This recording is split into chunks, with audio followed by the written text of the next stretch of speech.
Have you ever wanted to paint an RC car in a custom livery in something other than box art? Maybe for a shell where box art doesn't even exist? Do you know how to paint by brush, by rattle can, by airbrush, but struggle with knowing what to paint? What if I told you that AI could help with that, with getting those nuggets of ideas and styles and themes from your head onto an image and onto a car body, even if those ideas are so half-formed you can't even write them down? Hi, this is Toa, and I'm going to show you how to use AI to paint RC car bodies. We're going to do it in simple steps that anyone can follow and get great results. But first, we've got to back it up a few steps. I'm not going to teach you the basics: cut, wash, mask, paint. If that's something that's useful to you, let me know in the comments and we'll make sure we visit it in a future video. All we need in this video is the very basic masking and block painting. And then we're going to address the elephant in the room. I know many of you are hesitant for AI usage in the hobby and life in general. I don't believe in AI content for content's sake, but I do believe it can be a useful tool to get you to places you otherwise cannot get to, whether that be in terms of research, design exploration, or whatever. You've made it this far in the video, stick around and I'll show you how it's useful for me and could be for you. It's a few years since AI, natural language image generation, has been a thing, and it's fair to say the initial results are intriguing but generally somewhat wacky. My daughter wanted a Fiat 500 monster truck, baby blue, pastel pink, and that's about as far as she could describe her vision. So we threw it at Bing, and that's what we gave it: a Fiat 500 monster truck in baby blue and pink. Yep, poor prompt generates a poor image. At least my daughter got closer to knowing what she wanted, and it wasn't that. So we refined it a bit. She wants baby blue on one side, pastel pink on the other. Let's try again. A Fiat 500 monster truck with one half baby pink and one half baby blue. Still no, and no other image generation tools could really help us. So I went back to the basics, back to the old school. I can't draw and I can't colour in, not in the lines anyway. So I picked up Forza Horizon and its livery editor. It's quite a manual approach, but I could step through and have my daughter guide me for everything that she was after, and we could get to somewhere that was quite reasonable. But that's a really manual approach, and I promised you AI. This is not that. I'd learned that Bing could be used for truly abstract images, and I'd got this half-formed idea that I wanted something that was like neon and rainbows, but definitely not a rainbow. About the best I could describe it as is to say that it's like light refracting through a lens, something like Dark Side of the Moon, the album cover, but not that, but along those themes. I'd had a few failed attempts, so I went through Bing, gave it a simple prompt, and landed on this. Of the generated images, we have a weird Red Bull copyright infringement thing. Something amazing I definitely couldn't manage to implement.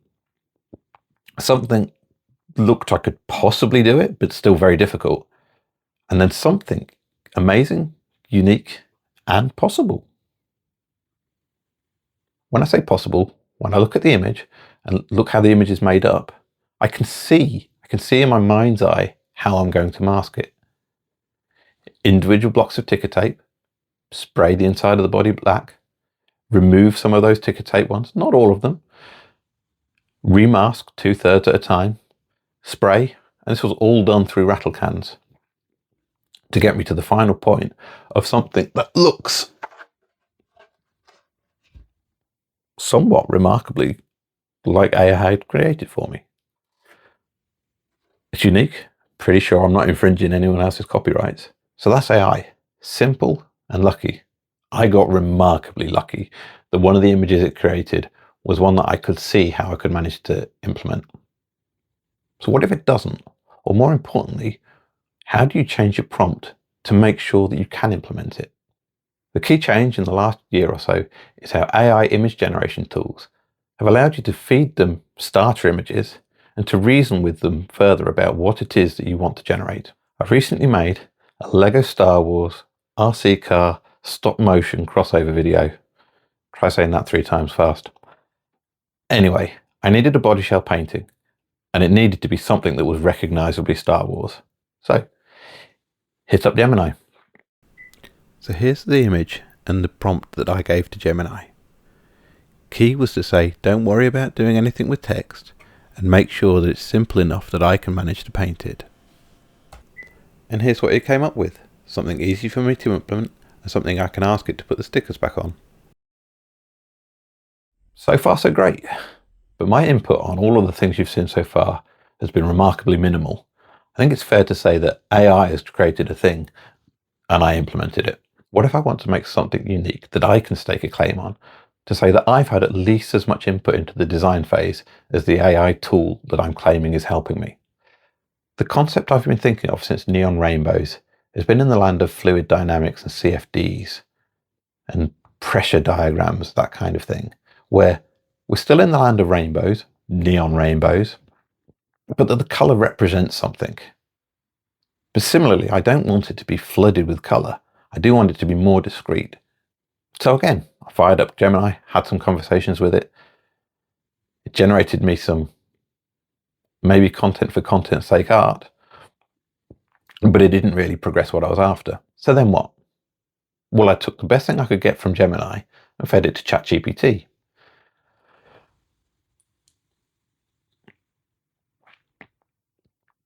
Now that's close enough.